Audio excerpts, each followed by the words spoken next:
काँग्रेसचे आमदार राजेश राठोड आपल्याबरोबर आहेत। राजेश राठोडजी, खरं तर धनंजय मुंडेंनी राजीनामा द्यावा असं मुख्यमंत्र्यांनी सुचवलंय। काल संतोष देशमुख यांच्या अमानुष हत्येचे क्रूर फोटो आणि व्हिडिओ जे आहेत ते सोशल मीडियावरती व्हायरल झालेले आहेत, माध्यमांनी सुद्धा दाखवलेत आणि त्यानंतर त्यांच्या राजीनाम्याची मागणी केली जात होती आणि राजीनामा आता त्यांचा मागितला मुख्यमंत्र्यांनी। विरोधी पक्षाचा आमदार म्हणून आणि महाराष्ट्रातील एक सर्वसामान्य व्यक्ती म्हणून महायुती सरकारमधील धनंजय मुंडे आणि मंत्री कोकाटे यांनी तातडीने दोघांनी सुद्धा राजीनामा द्यावा आणि या महाराष्ट्राची जी परंपरा आहे, जे भव्य महाराष्ट्र, पुरोगामी महाराष्ट्र आणि सर्वसामान्यांच्या साठीचा महाराष्ट्र, राज्यघटना पाळणारं महाराष्ट्र, त्या महाराष्ट्राची परंपरा वैभव सांभाळण्यासाठी तातडीने ह्या दोन मंत्र्यांनी राजीनामा दिला पाहिजे।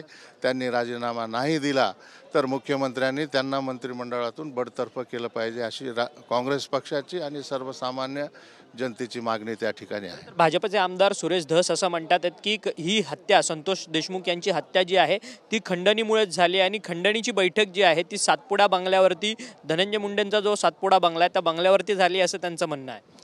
आता आमदार धस किंवा भाजपचे नेते धस साहेब काय बोलतात ते तर स्पष्ट तेच सांगू शकतात। त्यांच्या बोलण्यावरती मी माझं मत मांडत बसणं, अंदाज लावत बसणं हे मला काही योग्य वाटत नाही।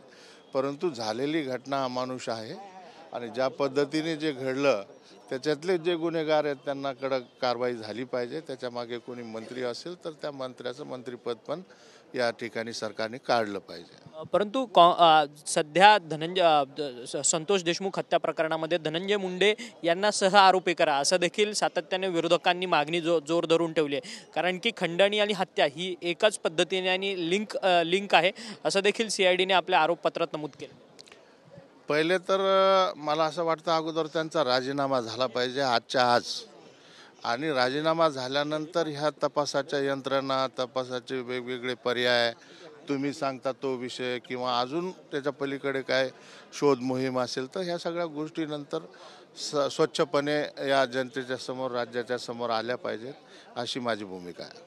परंतु धनंजय मुंडे यांच्याकडे वाल्मिक कराड हा कामाला होता आणि त्याच्यासोबतच वाल्मिक कराड यांनी अनेक अशा हत्या बीड जिल्ह्यामध्ये केल्या आहेत असं सातत्याने दावा जो आहे तो सत्ताधारी आमदार असेल, विरोधक आमदार असेल, सगळेच जण करतात। आता कोणाचे काय संबंध आहे हे तर माध्यमावरती गेल्या महिनाभरापासून आपण बघतच आहोत आणि त्याच्यावरती काय जास्तीचा खुलासा मी देणार आहे। जे जगाला माहिती आहे ते पोलिसला माहिती आहे, सरकारला माहिती आहे, तुम्हाला माहिती आहे, आणि जे तुम्हाला माहिती आहे, पोलीस यंत्रणेला माहिती आहे ते शासनाला त्यांनी द्यावं आणि शासनाने त्या पद्धतीने कारवाई करावी।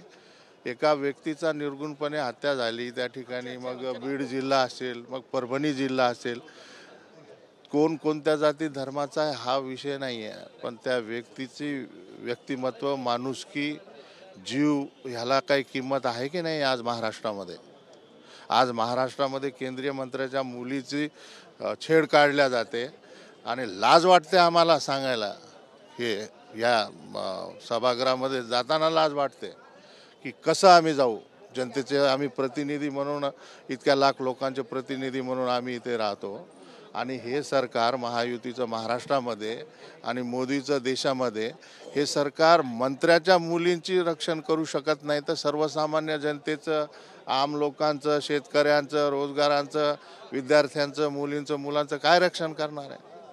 धन्यवाद राजेश राठोडजी, तुम्ही आमच्याशी बातचीत केली। काँग्रेसचे आमदार आहेत विधान परिषदेचे राजेश राठोडजी, त्यांचं म्हणणं आहे की धनंजय मुंडे यांच्याकडे वाल्मिक कराड जो आहे तो त्यांचा मित्र होता, त्यांनी वेळोवेळी ते सांगितलेलं आहे। त्यामुळे वाल्मिक कराड यांनी एक खून नाही तर असे अनेक खून केलेले आहेत। या सगळ्या संदर्भातला तपास जो आहे तो वेगवान पद्धतीने वाढवला पाहिजे असं देखील त्यांनी आपल्याशी बोलताना व्यक्त केलेलं आहे। व्हिडिओ जर्नलिस्ट योगेश अक्षय मंगणे, TV9 मराठी, मुंबई।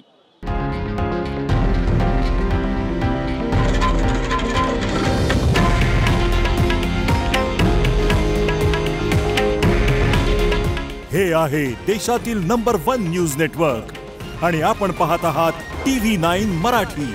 काळजी तुमची, हित महाराष्ट्राचं।